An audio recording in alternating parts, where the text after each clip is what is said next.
Ada hadis yang berbunyi la tagdob walakal jannah.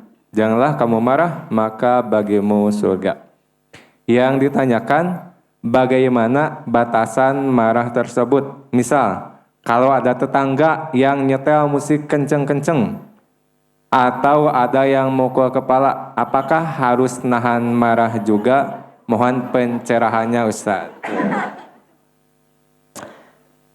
Kabayang jika ya rumahnya sebelah nanti anu dangdutan kan gitu, bener nggak? Hanya kabayang gitu rumah nanti no nara rempel teh gini kan. Nah, teman-teman, Nabi mengatakan la taghdab walakal jannah. Jangan marah, surga bagianmu. Ukuran marah itu gimana? Ada dalil yang mengatakan man abghadha lillah wa ahabba lillah faqad istakmalal iman. Siapa yang marah karena Allah, ya, abghadha lillah, marah karena Allah, ya, maka dan cinta karena Allah, sungguh itu bagian dari kesempurnaan iman. Marah itu boleh, bahkan harus, kalau untuk menolak sebuah keburukan. Ibu pernah marah kan anak belum sholat? Boleh. Boleh. Jam segini belum sholat? Nah, itu marah karena Allah. Gitu ya. Ibu pernah marah sama suami karena gak sholat? Gak apa-apa, marahin itu suami. Tapi yang proporsional, tong dijewer, ditampilin, nggak usah. Tapi maksud saya, marah itu boleh, bahkan merupakan bagian dari iman kalau untuk sebuah kebaikan. Apa yang dimaksud dengan jangan marah dan bagimu surga? Marah yang sebenarnya menahan marah itu menjadi lebih bagus. Contoh lagi di jalan, kan sok aya nu ujug-ujug gerihting ke kanan, belok ke kiri. Tahan marah. Balik, Bu! Bapak kan tuh sama, balik, Bu! Tah eta sebenarnya teu kudu marah. Da dimarahin ge, ibu-ibu cuma ngaliekeun nih. Apes gitu. Gitu. Jadi kalau dengan marah itu kira-kira tidak maslahat, ya nggak usah marah. Ya, begitu.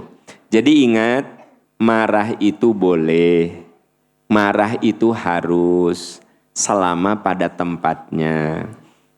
Ada teman saya jadi guru, saya punya murid anak yatim, saya mah tuh bisa marah ke budak eta mah. Marahin aja. Kalau misalnya anak itu tidak disiplin, tidak melaksanakan tugas, marah. Anaknya bilang ini, Pak, saya anak yatim, Pak. Nah. Walaupun anak yatim, ari kudu dimarahin, marahin saja. Karena marah kita kan bukan menghardik, ya, mendidik. Jadi yang dimaksud tidak boleh marah kepada anak yatim itu yang sifatnya menghardik, menghinakan, menistakan, ya, tanpa jelas gitu sebabnya. Tapi kalau saya punya murid disiplin, dia anak yatim, saya marah, ya tidak apa-apa gitu. Jadi yang dimaksud dengan la taghdab walakal jannah, jangan kau marah bagimu surga, marah untuk hal-hal yang memang bersifat manusiawi gitu. Tapi kalau marah yang karena Allah mah silahkan saja. Dan Nabi menyebut itu merupakan bagian dari kesempurnaan iman. Bapak nggak apa-apa marah sama istri kalau istri memang melakukan kekeliruan, ya. Yang tidak boleh itu bapak marah-marah pulang di kantor, panto ini, tajong kan gitu. Terus piring di meja digebrak. Kata istri teh, kenapa ayah? Iya baru udah di kantor kurang ajar. Tak bapak nggak boleh. Nah bapak marah ke tim di kantor, nah dibawa ke rumah, tak eta yang salah gitu. Ya, yang salah. Tapi kalau misalnya istri kita salah ya boleh marah, suami kita salah ya boleh marah, anak kita salah ya boleh marah. Karena marah itu alat, ya. Dan jangan lupa marah itu obat, dosisnya kudu bener. Kalau obat terlalu banyak itu OD, overdosis. Kalau terlalu sering itu imun jadi kebal. Matak banyak ibu yang marah sama anak tegas teman pandai. Karena terlalu sering. Kata teman teh, itu mama kamu marah, apa kata anak kita? Nggak apa-apa, ibu aku belum tidur, dah kalau udah tidur mah nggak apa-apa gitu. Terus, jadi ibu marah teh jangan terlalu sering, nanti marahnya ibu itu dianggap tidak marah, dianggap ngobrol gitu. Kata temen anak teh, itu mama kamu marah, nggak apa-apa, tiap hari dia mah gitu. Bentar lagi juga jam 2 bobo, dah, bentar lagi bobo. Tangke bangun marah deh, dia mah gitu, biasa. Kabayang teh, itu imun, ya, itu imun. Makanya jangan sampai marah ini membuat marwah kita hilang. Tahu marwah ya? Kehormatan martabat kita itu hilang karena kita marah tidak pada tempatnya, marah yang melewati ambang batas. Jadi kalau suami kalau udah marah lempar gelas, gebrak gini, dia marwahnya hilang. Jadi istri mungkin takut tapi tidak hormat. Iya takut gitu ya, tapi nggak hormat lagi.